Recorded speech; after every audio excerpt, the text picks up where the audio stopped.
కొత్త బిజినెస్ కోసం ఆలోచిస్తున్నారా? ఈజ్ ఆన్ డిస్ట్రిబ్యూషన్ కోసం కాల్ చేయండి 9154729854.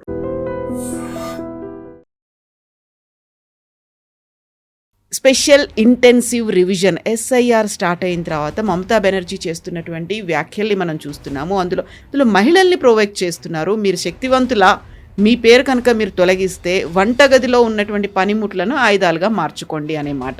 కవిత గారు, మమతా బెనర్జీ ఫస్ట్ టైం కాదు ఇట్లాంటి స్టేట్మెంట్ చేసింది. దీనికన్నా ముందు కూడా చాలాసార్లు ఆమె ఇట్లాంటి స్టేట్మెంట్ చేశారు. సుప్రీంకోర్టు వ్యతిరేకంగా కూడా స్టేట్మెంట్ చేశారు. ఒక అర్బన్ ఏరియాలో ఒక హౌస్ని ఒక టెర్రరిస్ట్ ఉన్న ఇల్లు సరౌండ్ చేసుకున్న సెక్యూరిటీ ఫోర్సెస్ మహిళలు వచ్చి పిల్లలతో సహా వచ్చి అక్కడ సెక్యూరిటీ ఫోర్సెస్ని సరౌండ్ చేస్తారు. మీరు ముందుకు వెళ్ళకూడదు అని చెప్పి మహిళల్ని వాడుకుంటున్నారు అక్కడ. ఎందుకంటే వీళ్ళు షూట్ చేస్తే then that becomes a big law and order issue. ఇదే స్ట్రాటజీ మమతా బెనర్జీ యూజ్ చేస్తుంది.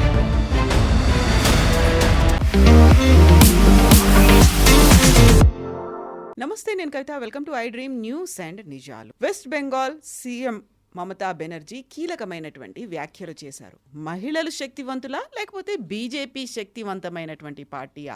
బలం చూపించుకోవాల్సినటువంటి సమయం వచ్చింది. ఓటర్ లిస్టులోంచి మీ పేర్లను కనుక తొలగిస్తే వంటగదిలో ఉన్నటువంటి పనిముట్లను యూజ్ చేయండి, వాటితో సమాధానం చెప్పండి అనే మాటతో పాటుగా అక్కడున్నటువంటి BSF క్యాంపుల దగ్గరికి మహిళలు వెళ్లకుండా జాగ్రత్తగా ఉండాలి అనేటువంటి మరో కీలకమైనటువంటి వ్యాఖ్య చేశారు. ఎందుకని ఇలాంటి వ్యాఖ్యల్ని మమతా బెనర్జీ ఇప్పుడు చేస్తున్నారు? మనతో పాటుగా ఉన్నారు సీనియర్ జర్నలిస్ట్ సురేష్ కొచ్చాతిల్ గారు. సార్ నమస్తే. మనం special intensive revision SIR start అయిన తర్వాత మమతా బెనర్జీ చేస్తున్నటువంటి వ్యాఖ్యల్ని మనం చూస్తున్నాము. అందులో సెంటిమెంటు కనిపిస్తోంది, సెన్సేషనల్ కామెంట్స్ కనిపిస్తున్నాయి, వైరల్గా మారుతున్నాయి. బట్ ఈసారి చేసినటువంటి వ్యాఖ్యలు, నిన్న మాట్లాడినటువంటి మాటల్ని ఎలా చూడాలి? అందులో మహిళల్ని ప్రొవోక్ చేస్తున్నారు. మీరు శక్తివంతుల మీ పేరు కనుక మీరు తొలగిస్తే వంటగదిలో ఉన్నటువంటి పనిముట్లను ఆయుధాలుగా మార్చుకోండి అనే మాట. కవిత గారు, మమతా బెనర్జీ ఫస్ట్ టైం కాదు ఇట్లాంటి స్టేట్మెంట్ చేసేది. దీనికన్నా ముందు కూడా చాలాసార్లు ఆమె ఇట్లాంటి స్టేట్మెంట్ చేశారు. సుప్రీంకోర్టు వ్యతిరేకంగా కూడా స్టేట్మెంట్ చేశారు.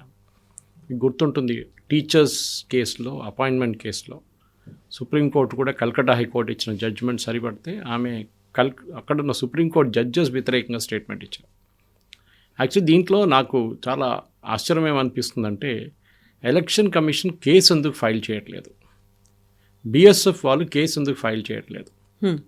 ఒక ముఖ్యమంత్రి ఒక వైలెన్స్ని ఇన్స్టిగేట్ చేస్తున్నప్పుడు డెఫినెట్లీ ఆమె ముఖ్యమంత్రి పదవిలో ఉండలేదు. ఆమె తీసేసేయాలని అక్కడి నుంచి.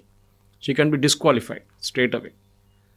దాంతోపాటు మొన్ననే సుప్రీంకోర్టు కూడా వాళ్ళ జడ్జ్మెంట్ ఏం చెప్పారంటే, ఈ బీహార్ SIR కేసు నడుస్తున్నప్పుడు వెస్ట్ బెంగాల్ గురించి ఎవరో చెప్పినాడు, BLOస్ని TMC లీడర్లు వచ్చి వాళ్ళ మీద అన్ని ప్రెషర్ తీసుకొచ్చి వాళ్ళ మీద ఏం చెప్తారు, ఒక డిక్టటోరియల్ టెండెన్సీలో వాళ్ళ మీద ఇది పెట్టి మా వాళ్ళని ఇంక్లూడ్ చేయండి అని చెప్పి ప్రెషర్ పెడుతున్నా అని చెప్పి కంప్లైంట్ చేశారు.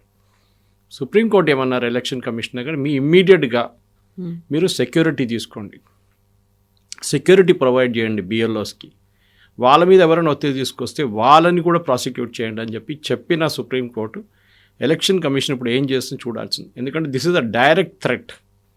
కత్తి తీసుకొచ్చి కొట్టమని చంపేస్తామని చెప్తున్న ఒక మాట, కత్తి అని చెప్పలేదు ఆమె, అంతే పనిముట్లు ఉన్నాయి అది. So it is very very clear. ఒక ముఖ్యమంత్రి ఏం చెప్తారు, ఆ స్టాండ్ లెవెల్కి వచ్చేసారు ఆమె. మీరు ఎవరైనా ముఖ్యమంత్రి చూడండి, రేవంత్ రెడ్డి గారు ఉన్నారు, అటువైపు సిద్ధరామయ్య ఉన్నారు, ఎవరు ఈ లాంగ్వేజ్ యూజ్ చేయరు, ఆపోజిషన్ వాళ్ళ CMs కూడా. కానీ ఈమెమో మొత్తం ఒక ఎక్స్ట్రీమ్కి వెళ్ళిపోతుంది. ఇంత భయం ఎందుకంటే, నిన్న రాత్రి ఉన్న లేటెస్ట్ ఫిగర్స్ ప్రకారం 54 నుంచి 74 లక్షల మంది ఓటర్స్ని ఓటర్ లిస్ట్ నుంచి తొలగిస్తారంట. ఇప్పుడు ఇవాళ మళ్ళీ ఎక్స్టెండ్ చేశారు వారానికి. ఓకే, 19 తారీఖు ఉండే, దట్ ఈస్ బీయింగ్ ఎక్స్టెండెడ్. నాగే 11th ఉండే, 11 to 18 చేశారు. డెఫినెట్గా వెస్ట్ బెంగాల్లో జరుగుతుంది. మమతా బెనర్జీకి అన్నిటికంటే పెద్ద భయం ఇది. ఎందుకంటే ఆమె ఏం చేయలేరు, ప్రతి దానికి ప్రూఫ్తో సహా చేస్తున్నారు. 2002 ఓటర్ లిస్ట్తోని మ్యాప్ చేసుకొని చేస్తున్న దానికి బీహార్లో కూడా మీరు చూశారు, తేజస్వి యాదవ్ వాళ్ళ పార్టీ కూడా చాలా మటుకు ట్రై చేశారు లాస్ట్ మినిట్ దాకా, 64 లక్షల మందిని ఎట్లన్నా బయటికి తీయాలని చెప్పి. దాంతోపాటు వాళ్ళు సుప్రీంకోర్టుకి వెళ్ళారు, అక్కడ కూడా ఏం దొరకలేదు వాళ్ళకి. ఇక్కడ కూడా వెస్ట్ బెంగాల్లో కూడా అదే జరుగుతుంది. మమతా బెనర్జీకి భయం. డెఫినెట్గా రిజల్ట్స్ మీద ఇంపాక్ట్ ఉంటుంది కవిత గారు, దాంట్లో డౌటే లేదు. ఎందుకంటే ఇంత డీటెయిల్డ్గా చేసిన తర్వాత సుప్రీంకోర్టులో కూడా ఆర్గ్యుమెంట్ జరిగిన తర్వాత సుప్రీంకోర్టు ప్రొటెక్షన్ తీసుకోమంటున్నారు, లోకల్ పోలీస్ని ఇన్వాల్వ్ చేయమంటున్నారు. అప్పుడే ఎలక్షన్ కమిషన్ అన్నారు లోకల్ పోలీస్ని ఇన్వాల్వ్ చేస్తాము, కానీ వాళ్ళ మీద కంప్లీట్గా మేము ఉండలేము, ఎందుకంటే they are reporting to the state government. అప్పుడు సుప్రీంకోర్టు ఏం చెప్పారంటే ఎస్ఐఆర్ ప్రాసెస్లో ఎలక్షన్ ప్రాసెస్ కదా, మీరు వాళ్ళని మీ కమాండ్ కింద తీసుకోండి అని. అది చూడాల్సింది మండే రోజు బహుశా సుప్రీంకోర్టులో మళ్ళీ హియరింగ్ వస్తుంది. ఆ రోజు ఏం చెప్తారో మనం చూడాల్సింది. డెఫినెట్గా సుప్రీంకోర్టు చాలా సీరియస్గా తీసుకుంటారు. కానీ ఈ స్టేట్మెంట్ ఆమె అప్పుడు డినై చేస్తుంది చూడండి, షీ విల్ 100% డినై. మీడియా నా స్టేట్మెంట్ని మొత్తం తిప్పేశారు, ట్విస్ట్ చేశారు, నేను ఏం చేయలేదు, నేను అట్లా ఏం చెప్పలేదు అని చెప్పేసి. మీ కిచెన్లో ఉన్న సామాన్ తీసుకొచ్చి బీఎస్ఎఫ్ వాళ్ళకి తిండి పెట్టండి అని చెప్పాను నేను, వీళ్ళు మొత్తం మార్చేశారు స్టోరీ అని చెప్పేసి. ఇది ఆమె రెగ్యులర్గా ఉన్న స్ట్రాటజీ అన్నమాట. మమతా బెనర్జీ దగ్గర ఉన్న షిఫ్టింగ్ ద గోల్ పోస్ట్ అంటాం మనం ఇంగ్లీష్లో. ఎందుకంటే ఈ ఎస్ఐఆర్ ప్రాసెస్ మొదలైనప్పటి నుంచే ఆమెకి టెన్షన్ ఉంది. బంగ్లాదేశ్ వైపు పారిపోతున్న బంగ్లాదేశ్ వాళ్ళది ఆపిన ట్రైస్ ఆపారు కూడా, చాలా మటుకు ఆపారు. ఆమె వాళ్ళ పార్టీ వాళ్ళు వెళ్ళి ఆపారు, వెళ్ళకూడదు మీరు ఇక్కడే ఉండండి అని చెప్పేసి. కొంతమందిని బీహార్కి పంపించారు, కొంతమంది జార్ఖండ్కి పంపించారు, ఎందుకంటే వీళ్ళని అరెస్ట్ చేస్తారని ఒక భయం ఉండే వీళ్ళకి. మీరు ఎలక్షన్ టైంకి రిటర్న్ వచ్చేసేయండి, మీ ఫామ్లన్నీ మేము ఫిలప్ చేసుకుంటామని చెప్పి. ఇప్పుడు డిజిటైజేషన్ జరిగిన తర్వాత ఇప్పుడు చెకింగ్ నడుస్తుంది. This is the most crucial face. ఈ చెకింగ్ ఫేస్లోనే తెలిసిపోతుంది ఎంతమంది ఫేక్ నంబర్స్ ఇచ్చారు, ఎంతమంది ఫేక్ ఆధార్ కార్డులు యూజ్ చేశారు, ఎంతమంది ఫేక్ ఓటర్ ఐడి కార్డు ఇచ్చారు, అన్నీ మొత్తం బయటకు వచ్చేస్తుంది. ఇది మమతా బెనర్జీకి ఉన్న భయం. కవిత గారు, బీజేపీ అక్కడ ఉన్నటువంటి ప్రజలను రెచ్చగొడుతోంది, మతతత్వవాదిగా మారుతోంది, ప్రజల్ని విభజించే ప్రయత్నం కూడా చేస్తోంది అనే మాట. సో ప్రజల్ని విభజించడము అంటే మీరు చెప్పినట్టుగా ఒక 54 లక్షల నుంచి 74 లక్షల మందిని పంపించేయడమే విభజించేయడం అవుతుందా? ఏం జరుగుతోంది అక్కడ? ఆమె ఓటర్లు కాదు, అది బీజేపీని ఎందుకు తప్పుపడుతుంది? బీజేపీ చేస్తున్నారా ఎస్ఐఆర్? ఇదే అర్థం కావట్లేదు. సుప్రీంకోర్టు చేపిస్తున్నారా ఎస్ఐఆర్? ఇది చేస్తుంది election commission of India under protection from the constitution. అది కాకుండా సుప్రీంకోర్టులో హియరింగ్లో కూడా చాలా మట్టుకు వీళ్ళు రిప్లైస్ ఇచ్చారు. మీరు ఏం చేస్తున్నారు, ఏంటి, డైలీ అప్డేట్స్ వస్తున్నాయి కవిత గారు, డైలీ అప్డేట్స్. దాని నుంచి కూడా చాలా క్లియర్గా తెలిసిపోతుంది. కొన్ని కాన్స్టిట్యున్సీలో మీకు చెప్పుంటాను దీనికన్నా ముందు 2622 కాన్స్టిట్యున్సీలో బూత్లో 2622 బూతుల్లో ఒక్క మనిషి కూడా చనిపోలేదంట 2002 నుంచి ఇప్పుడు దాకా. అప్పుడు 80 సంవత్సరాలు ఉన్న మనిషి ఇప్పుడు గిన్నిస్ బుక్ ఆఫ్ వరల్డ్ రికార్డ్స్లో వచ్చేస్తారని. ఇది అక్కడున్న ఫ్రాడ్. కరోనా కాలంలో కూడా ఎవరు చనిపోలేదా అనేటువంటి కామెంట్లు కూడా వస్తున్నాయి. అది కాకుండా ఒక్కరు కూడా అక్కడి నుంచి మైగ్రేట్ చేయలేదంట. మ్యాక్సిమం మైగ్రేషన్ ఈ దేశంలో నడుస్తుంది వెస్ట్ బెంగాల్ నుంచి. ఎందుకంటే అక్కడ ఇండస్ట్రీస్ లేదు, ఉన్న ఇండస్ట్రీస్ అన్నీ బంద్ అయిపోయినాయి కంప్లీట్గా. ఫస్ట్ లెఫ్ట్ ఫ్రంట్ వాళ్ళు మొత్తం ధ్వంసం చేశారు అక్కడ ఎకానమీని. మమతా బెనర్జీ వచ్చిన తర్వాత ఫస్ట్ టాటాని అక్కడి నుంచి తరిమి కొట్టారు. దాని తర్వాత ఏ ఇండస్ట్రీ అక్కడ ఉండట్లేదు. ఒక టైంలో కల్కట్టా క్యాపిటల్ ఉండే ఇండియాది, అది కాకుండా ఇండస్ట్రీస్, మేజర్ ఇండస్ట్రీస్ అన్నీ అక్కడ ఉండే. Dunlop, CEAT, jute based industries, ఐటీసీది మేజర్ ఇండస్ట్రీస్ అక్కడే ఉండే. ఇప్పుడు ఆఫీసు, రిజిస్టర్డ్ ఆఫీస్ ఒకటే ఉంది అనుకుంటే అక్కడ. ఎన్ని కంపెనీలు బంద్ అయిపోయిన పెద్ద లిస్ట్ ఉంది, మన వాట్సాప్లో చూశాను నేను. అన్ని ఇండస్ట్రీస్ బంద్ చేసి వాళ్ళు వెళ్ళిపోయారు అక్కడి నుంచి. Something very similar to Kerala. ఉద్యోగం లేదు అక్కడ ఎవరికి. సో మైగ్రేట్ చేస్తారు. సో కానీ మీ దాంట్లో మైగ్రేట్ ఎవరు చేయలేదంటున్నారు, ఎవరు చనిపోలేదంటున్నారు, ఒక్క ఓటర్ కూడా డూప్లికేట్ లేదంటున్నారు. డెఫినెట్గా ఎలక్షన్ కమిషన్ ఆర్డర్ ఇచ్చారు ఇప్పుడు కొత్త సర్వే చేయమని చెప్పేసి. ఆమెకి అదే కోపం. She wants to stop SIR. ఆమెతో కాదు, దట్ ఈస్ ఫర్ ష్యూర్. సుప్రీంకోర్టులో కూడా హియరింగ్లో కూడా వెస్ట్ బెంగాల్ గవర్నమెంట్ అడిగిన దానికి ఒక్క జవాబు కూడా వాళ్ళు ఇవ్వలేదు ఇప్పుడు దాకా. West Bengal government unlike Kerala and తమిళనాడుకు ఎక్స్క్యూజ్ అంటే వరదలు వస్తున్నాయి, వరదలు రాలేదు పాపం, చాలా కష్టపడ్డారు. చెన్నైలో వచ్చింది వరదలు అంతే. అది కాకుండా పొంగల్ వస్తుంది, దానికన్నా ముందు క్రిస్మస్ వస్తుంది అని చెప్పి ఎక్స్టెండ్ చేయమన్నారు. సుప్రీంకోర్టు చెప్పారు ఎలక్షన్ కమిషన్ 1 వీక్ కావాలంటే ఎక్స్టెండ్ చేస్తారు. 1 వీక్ ఆరే ఎక్స్టెండ్ చేశారు, 1 వీక్ కోసం. ఇంకా కేరళలో లోకల్ బాడీ ఎలక్షన్స్ ఇవాళ రిజల్ట్స్ వచ్చేస్తున్నాయి రేపు. అక్కడ లోకల్ బాడీ ఎలక్షన్ కూడా అయిపోయినాయి. ఇది ప్రాబ్లం. మమతా బెనర్జీకి ఎక్స్క్యూజ్ లేదు. ఎందుకు ఆపాలని చెప్పండి. ఇప్పుడు డెరిక్ ఓబ్రైన్ వాళ్ళ పార్టీ ఎంపీ మొన్న పార్లమెంట్లో మాట్లాడితే ఏమన్నారంటే, మాకు ఎస్ఐఆర్ వ్యతిరేకంగా కాదు మేము, కానీ ఇంత ఫాస్ట్ స్పీడ్లో ఎందుకు చేస్తున్నారు. మొన్న former chief election commissioner Gopal Swami గారు ఒక ఇంటర్వ్యూ ఇచ్చారు. I think it was to NDTV.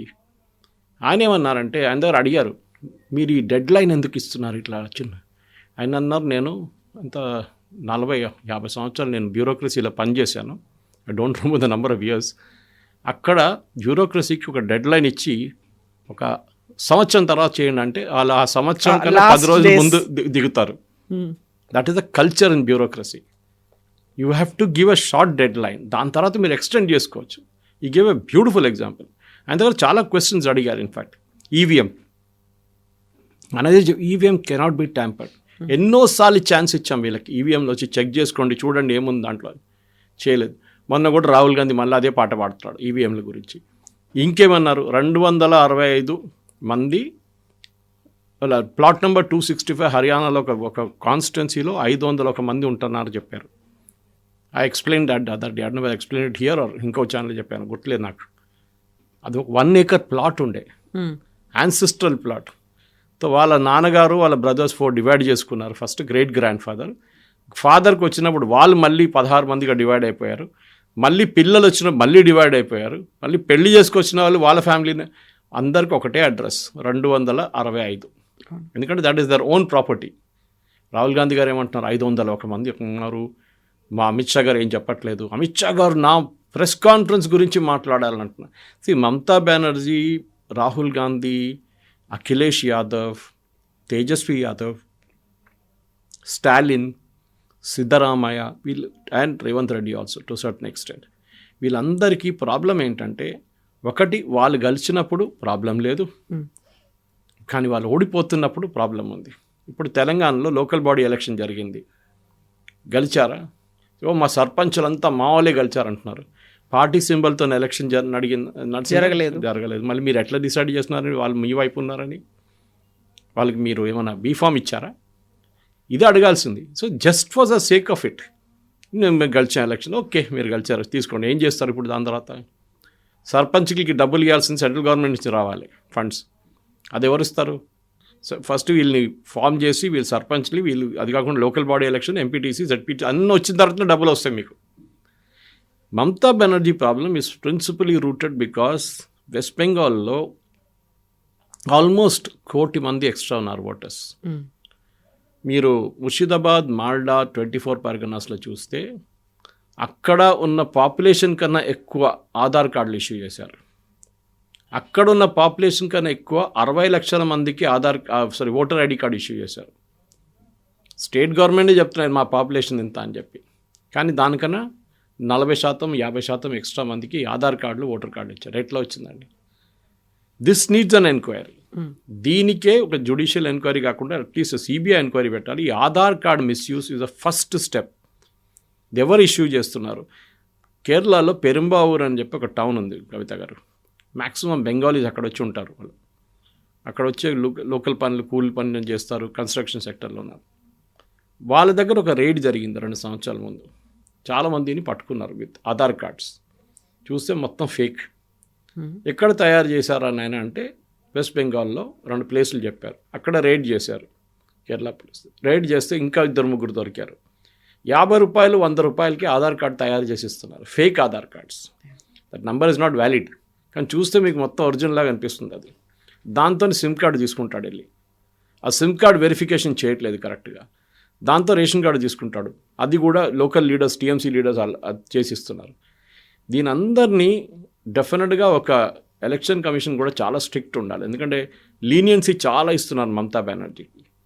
ఆమెని డెఫినెట్గా you have to hold or accountable. మీరు ఒక chief minister of a state, మీరు బిఎస్ఎఫ్ మీద దాడి చేయమంటున్నారు, మీరు ఎలక్షన్ ఆఫీషియల్స్ మీద దాడి చేయమంటున్నారు. You have no right to continue as chief minister. ఇది నేను చెప్పాలనుకుంటున్నాను. కోల్కతాలో ఈ మధ్యలోనే ఒక సామూహికంగా భగవద్గీత పారాయణం అనేది జరిగింది. అలా ఎలా చేస్తారు? భగవద్గీతని, కృష్ణుని కూడా రోడ్ల మీదకి లాగుతున్నారు. అలా మాట్లాడాల్సినటువంటి అవసరం ఏముంది? అలా బయట దాని గురించి చర్చలు ఎందుకు జరుగుతున్నాయి అనే మాట. అది వాళ్ళకి చాలా భయం వేస్తుంది. యాక్చువల్లీ వాళ్ళు ఇంతమంది వస్తారనుకోలేదు. వాళ్ళు 5 లక్షల మంది గీతా పారాయణకి ఎందుకు వస్తారు? అది కూడా కల్కటా లాంటి ప్లేస్లో, వేర్ కమ్యూనిస్ట్ ఒక టైంలో, ఇప్పుడు టీఎంసీ లాంటి వాళ్ళు, ఏథిస్ట్ ఉంటున్న వాళ్ళు, భగవంతుడు లేదని చెప్పే మనుషులు గీతా పారాయణకి ఎట్లా వచ్చారు? వాళ్ళ మీద ఏం చేశారంటే ఒక 2 కేసులు బనాయించారు వీళ్ళు. ఎవరో ముస్లిం వెండర్స్ ఇద్దరు చికెన్ ప్యాటీస్ అమ్ముతున్నారు, పఫ్లు ఉంటాయి చూడండి, అది అమ్ముతున్నారని చెప్పి వాళ్ళని కొట్టారంట. దాంట్లో 4గురిని అరెస్ట్ చేశారు.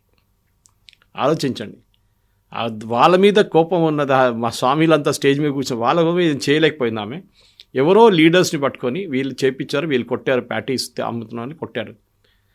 కొడితే అరెస్ట్ చేయాలని ఉందండి, వారెంట్ ఎక్కడ ఉంది? ఏం లేదు, అంత వైలేషన్. సుప్రీంకోర్టు గైడ్లైన్స్ మొత్తం వైలేట్ చేసి without warrant, without giving a notice వీళ్ళని అరెస్ట్ చేశారు. ఎందుకు? ఎవడో సమోసాలో ప్యాటీస్ అమ్ముతున్నారని కొట్టాడని చెప్పేసి. మీరు కమ్యూనల్ డిస్టర్బెన్స్ తీసుకొస్తున్నారని చెప్పి లేటెస్ట్ స్టేట్మెంట్ మమతా బెనర్జీ ఈ గీతా పారాయణ చేసిన దాన్ని కమ్యూనల్ సిచ్యువేషన్ చేస్తున్నారు, ముస్లిమ్స్ని కొడుతున్నారు. That fellow who was beaten పారిపోయాడు. He was a Bangladeshi. వాడిని పోలీసు ఇంట్రోగేట్ చేయడానికి వస్తే వాడు కనిపించట్లేదు. ఇప్పుడు వాడేమంటున్నాను, నేను కలకడాలో ఉండను, నేను వెళ్ళిపోతున్నాను ఇక్కడి నుంచి అని, నాకు భయం వేస్తుంది అని. భయం ఇది. వాడి దగ్గర ఆధార్ కార్డు అడిగినప్పుడు వాడి ఆధార్ కార్డు లేకుండే వీళ్ళు కొట్టినప్పుడు. దానికోసం జరిగింది గొడవ అంతా. చికెన్ ప్యాటీస్తో కాదు గొడవ, దానికోసం. దాని తర్వాత వాడిని అరెస్ట్ చేసినప్పుడు, వీళ్ళని అరెస్ట్ చేసినప్పుడు ఎఫ్ఐఆర్ కోసం వాళ్ళ ఆధార్ కార్డు నెంబర్ అడిగితే వాడి దగ్గర ఆధార్ కార్డు లేదు. నెక్స్ట్ డే పారిపోయాడు. This is what is happening. West Bengal అనేది ఇట్స్ అ లాలెస్ స్టేట్. ఒక పాత బీహార్ లాగా అయిపోయింది, పాత యూపీ లాగా అయిపోయింది. అక్కడ ఏం లా అండ్ ఆర్డర్ అనేది ఏం లేదు. అక్కడ చాలామంది చంచలు, మమతా బెనర్జీ నెవ్యూ, ఈ సాగరికా ఘోష్ ఇట్లాంటి వాళ్ళు ఎంపీగా చేసి, డెరిక్ ఓబ్రైన్ లాంటి వాళ్ళు, వాళ్ళు మేడం డ్యాన్స్ చేయమంటే డ్యాన్స్ చేస్తారు, కూర్చోమంటే కూర్చోరు, నిలబడమంటే నిలబడతారు.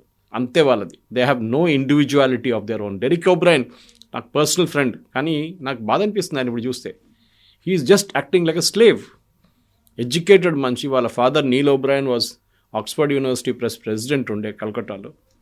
First brand equity quiz organise చేసినప్పుడు బెంగళూరులో నేనున్నాను. ఆ టైంలో బెంగళూరులో I was working in Times of India those days. కూర్చొని మేమిద్దరు కూర్చొని క్వశ్చన్ తయారు చేసాం బ్రాండ్ ఈక్విటీ క్విజ్. అంత ఎడ్యుకేటెడ్ మనిషి కూడా ఆయన మాట్లాడుతున్న దానికి లాజిక్ లేదు. ఇప్పుడు అస్సలు లాజిక్ లేదు. ఒకసారి నాకు అనిపిస్తుంది అసదుద్దీన్ ఓవైసీ గారు మాట్లాడుతున్నారు, ఆయన his logic is far better than these fellows అని.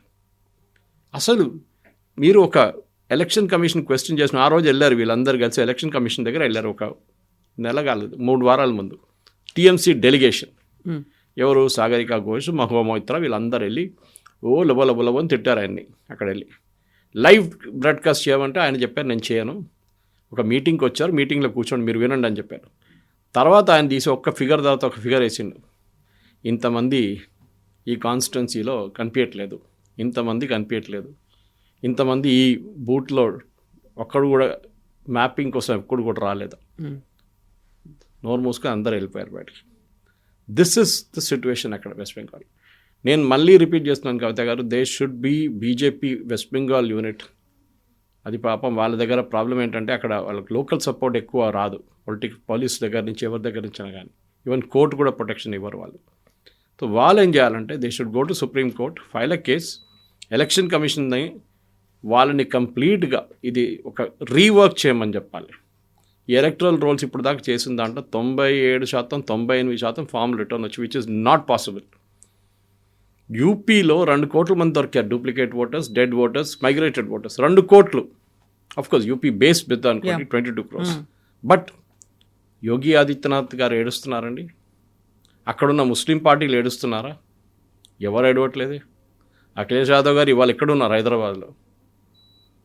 ఆయన కోసం గ్రాండ్ రిసెప్షన్ ఇస్తున్నారు ఇక్కడ హైదరాబాద్లో. కాంగ్రెస్ పార్టీ మొన్ననే అని చెప్పారు, నాకు కాంగ్రెస్తో ఏ సంబంధం లేదు, మేము ఉత్తరప్రదేశ్ ఎలక్షన్ మేమే పోటీ చేస్తాం సపరేట్గా అని చెప్పి ఆయన ఇవాళ ఇక్కడ రిసెప్షన్ పెట్టారు వీళ్ళు. బహుశా వాళ్ళు ఆయన ఏం చెప్పారు యూపీలో వీళ్ళకి తెలియదు అనుకుంటారు.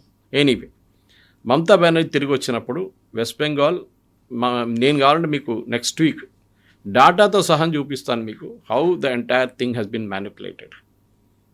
ఎందుకంటే బెంగాల్ పాపులేషన్ నేషనల్ లెవెల్లో మనకు యూజువల్లీ ఒక 4 నుంచి 5% గ్రోత్ ఉంటుంది, పాపులేషన్ గ్రోత్. ఒక సెంచరీ టు సెంచరీ, అంటే డికేడ్ టు డికేడ్, అంటే 2011 to 21 సెన్సస్ జరగలేదు. 2011లో జరిగింది, 21లో జరగలేదు బికాస్ ఆఫ్ కోవిడ్. ఇప్పుడు 26లో స్టార్ట్ అవుతుంది. ఈ 10 yearsలో వెస్ట్ బెంగాల్ పాపులేషన్ 14 నుంచి 24% దాకా కొన్ని డిస్ట్రిక్ట్స్లో పెరిగింది. ఎక్కడి నుంచి వచ్చారండి వీళ్ళందరూ? నేషనల్ యావరేజ్ 4 ఉన్నప్పుడు 5 ఉన్నప్పుడు వీళ్ళకి 14 ఎక్కడి నుంచి వచ్చినాయి? This is the question we need to ask. కానీ అక్కడ ఎవరు అడగడానికి భయపడతారు. ఏమనంటే పోలీస్ కేసు ఇమీడియట్లీ మిమ్మల్ని అరెస్ట్ చేస్తారు. ఇదే సుప్రీంకోర్టు దీనికన్నా ముందు ఎవరో పంజాబ్ నుంచో ఎవరో యూపీ నుంచో ఎవరిని పట్టకపోతే ఇమీడియట్గా రిలీజ్ చేయండి అని చెప్పి ఆర్డర్ ఇచ్చారు. మొహమ్మద్ జుబేర్ ఇంకోడున్నాడు ఫ్యాక్ట్ చెకింగ్, ఆయన అరెస్ట్ చేసి రిలీజ్ చేయమన్నారు. కానీ మమతా బెనర్జీ ఒక అమ్మాయిని అరెస్ట్ చేసి మమతా బెనర్జీ గవర్నమెంట్ ఆమెను 21 రోజులు జైల్లో పెట్టారు. జాదవ్పూర్ యూనివర్సిటీ ఒక ప్రొఫెసర్ ఒక వాట్సాప్ ఫార్వర్డ్ చేస్తే ఆయన జైలు వేశారు తీసుకెళ్ళి. అప్పుడు equality before law, human rights, freedom of expression అంతా పోయింది. అప్పుడు this lady needs be tackled. మీ చెప్పినట్లు ఈ స్టేట్మెంట్ ఇస్ వెరీ షాకింగ్. ఏ ముఖ్యమంత్రి కూడా చేయకూడదు ఇట్లాంటి స్టేట్మెంట్. కానీ డెఫినెట్గా నేను స్టాంప్ పేపర్ మీద రాసిస్తాను. ఆమె పొద్దున ఆమెని ఏమైనా కేసు వేస్తే ఇమ్మీడియట్గా ఆమె పాట మార్చేస్తుంది. లేదు నేను చెప్పలేదు, అసలు నేను అట్లాంటి మాటనే అనలేదు, మీడియా వాళ్ళు కావాలని చెప్పి రాసుకున్నారని చెప్తారు. సో బీఎస్ఎఫ్ని ఎందుకు టచ్ చేయాల్సి వచ్చింది? బీఎస్ఎఫ్ గురించి ఎందుకు అలా మాట్లాడారు? And why BSF people are not responding? ఎందుకని వాళ్ళు మాట్లాడారు? వాళ్ళు చేయరు because they are have a paramilitary force. అది వాళ్ళకు ఒక డిసిప్లిన్ ఉంటుంది. వాళ్ళ డైరెక్టర్ జనరల్ రెస్పాండ్ అవుతారు. లోకల్ లెవెల్లో చేయకూడదు. మొన్న పార్లమెంట్లో మాట్లాడుతూ అమిత్ షా గారు ఒక స్టేట్మెంట్ ఇచ్చారు. మ్యాక్సిమం ఫెన్సింగ్ బంగ్లాదేశ్ వైపు ఉన్న స్టేట్స్ నుంచి నార్త్ ఈస్టర్న్ స్టేట్స్ అంతా అయిపోయింది. వెస్ట్ బెంగాల్లో 580 కిలోమీటర్లు ఇంకా ఫెన్సింగ్ చేయలేదు. ఎందుకు? ల్యాండ్ ఇవ్వట్లేదు. Mamata Banerjee is not giving land for constructing fences. ఆమె అంటుంది ఎందుకు వద్దు, అది ఓపెన్ పెట్టండి. ఎందుకంటే అక్కడి నుంచి ఎక్కడికి రావచ్చు, ఇక్కడి నుంచి అక్కడికి వెళ్ళొచ్చు. బెనడ్రిల్ సిరప్ ముందు స్మగ్లింగ్ చేస్తుండే, ఆవులు స్మగ్లింగ్ చేస్తారు. తెలంగాణ ఆంధ్ర నుంచి తీసుకెళ్తారు అక్కడ దాకా. దిస్ అమిత్ షా గారు మన పార్లమెంట్లో చెప్పారు. ఇది అక్కడ చేస్తున్న బెంగాల్లో ఆమె పెద్ద పెద్ద మాటలు అంటుంది. బీఎస్ఎఫ్ వాళ్ళు ఎందుకు అడ్డుకుంటలేరు, వాళ్ళు ఎట్లా లోపలికి వస్తున్నారు, మీదే తప్పు కదంటే మీ ఫెన్సింగ్ వేయడానికి మీరు 500 కిలోమీటర్లు ఇంకా మాకు ల్యాండ్ ఇవ్వట్లేదు. మీకు గుర్తుంటుంది కవిత గారు, మొన్న ఒక సంవత్సరం ముందు అనుకుంటాను బీఎస్ఎఫ్కి ఒక ఎక్స్ట్రా అథారిటీ ఇచ్చారు పంజాబ్ వైపు వెస్ట్ బెంగాల్ వైపు. ఏంటంటే వాళ్ళు 80 కిలోమీటర్స్ దాకా ఇన్వెస్టిగేట్ చేయొచ్చు వాళ్ళ ఏరియా ఆఫ్ అది క్రాస్ అథారిటీ. ఎందుకంటే ఒక డ్రగ్స్ పట్టుకున్నాం అనుకోండి బార్డర్లో, ఆ డ్రగ్స్ పట్టుకున్నాడు వాళ్ళు పట్టుకొని వాళ్ళు ఫ్రెండ్ ఎవడో ఇంకో ప్లేస్లో ఉంటాడు, అక్కడ వాళ్ళు లోకల్ పోలీస్కి ఇస్తే వాళ్ళు ఇన్వెస్టిగేట్ చేయరు. సో బీఎస్ఎఫ్కి అథారిటీ ఇచ్చారు 80 కిలోమీటర్ దూరం దాకా మీరు వెళ్ళి ఇన్వెస్టిగేట్ చేసి వాళ్ళని పట్టుకురావచ్చు. ఏదైనా కానివ్వండి, it can be human smuggling, cattle smuggling, Benadryl syrup దొంగతనం చేయడం, క్రాస్ బార్డర్ తీసుకెళ్ళదు, అన్నీ ఉండొచ్చు. అన్నిటికీ మీరు ఇన్వెస్టిగేట్ ఇమ్మీడియట్గా అబ్జెక్షన్. అటువైపు పంజాబ్ నుంచి ఏ అబ్జెక్షన్ రాలేదే, పంజాబ్ గవర్నమెంట్ ఆబ్జెక్ట్ చేయలేదు, వీమే ఆబ్జెక్ట్ చేస్తుంది. ఇప్పుడు కాదు, first time not first time she is blaming BSF. చాలా టైంలో కూడా బీఎస్ఎఫ్ బ్లేమ్ చేసింది ఆమె.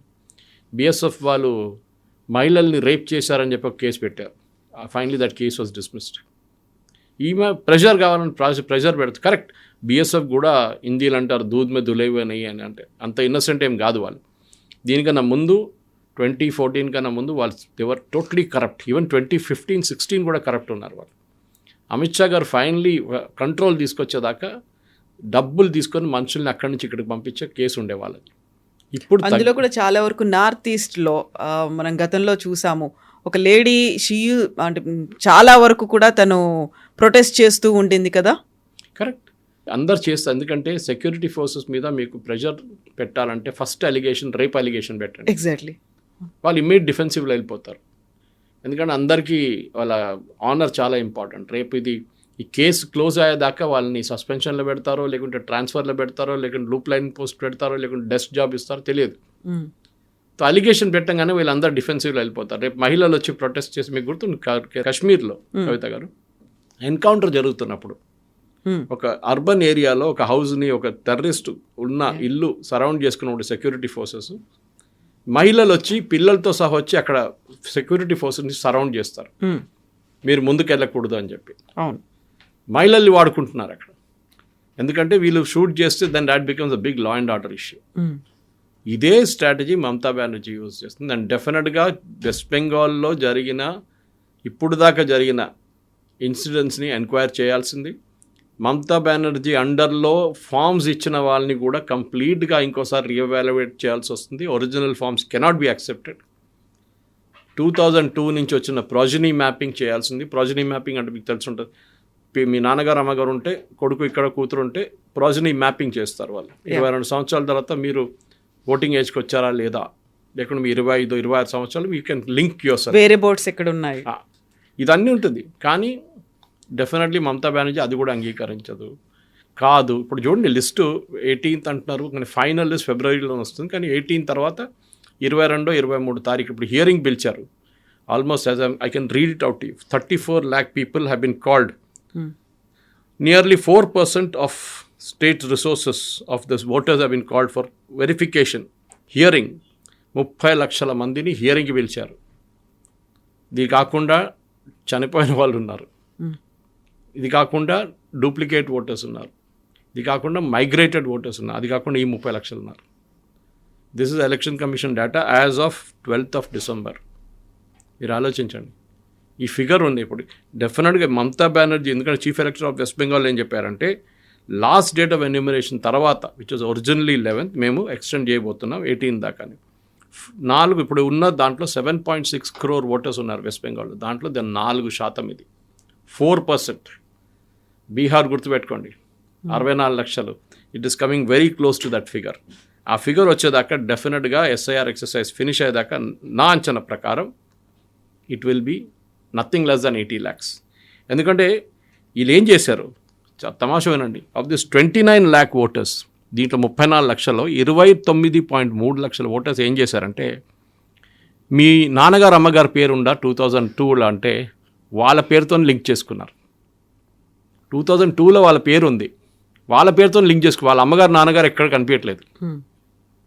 అది ఎట్లా చేస్తారండి అంటే, దెన్ గ్రాండ్ పేరెంట్స్ లేరు, ఎవరు కనిపించట్లేదు. సో డెఫినెట్గా ఇక్కడ ఉన్న ఎంక్వైరీ జరగాల్సిందే. How are they doing it? Uncollectable forms ఇంకోటి ఉంది, absent, duplicate and dead, collect చేయలేదు ఫార్మ్స్, అది 24.2 lakhs. Total 58 lakh uncollectable forms. 58 లక్షల అన్కలెక్టబుల్ ఫార్మ్స్ కలెక్టే చేయలేదు. అంటే వాళ్ళు లేరు. అడ్రస్కి వెళ్తే వాళ్ళ ఇంట్లో ఎవరు లేరు, అడిగితే పక్కన వాళ్ళకి తెలియదు, వీళ్ళు ఎక్కడ పోయా తెలియట్లేదు, వాళ్ళందరూ బంగ్లాదేశ్లో ఉన్నారు. So 58 lakh voters, I'm giving you data from the latest data which is uploaded at 10 o'clock ఇవాళ పొద్దున. సో టోటల్ చూడండి, ఈ 58, ఈ 29 అన్నీ కలిపితే 80 నుంచి 85 లక్షల ఓటర్స్ లిస్ట్లో ఉండరు. ఇదే జరగబోతుంది. Thank you so much sir. Thank you. And for more videos, Please subscribe to iDream. Please subscribe to iDream. Please subscribe iDream. And please subscribe to iDream. For more videos, subscribe to iDream. please like, share and subscribe to the channel. Congratulations, iDream. Subscribe to iDream. Subscribe to iDream. So subscribe to iDream Media. iDream ki iDream team andarki huge congratulations. Please subscribe iDream Media. Please subscribe to iDream. Subscribe iDream. Please subscribe to iDream. iDream అంటే నా కళల ఛానల్ను subscribe చేసుకున్న నోరు తిరుగుతలేదు, మీరైతే గంట గుర్తు కొట్టండి. For more such videos, please subscribe to iDream. Subscribe to iDream. Please subscribe to iDream. Please subscribe iDream Media. Please do subscribe to iDream. Please subscribe to iDream Media. For best entertainment and information, please subscribe iDream. And don't forget to subscribe to iDream.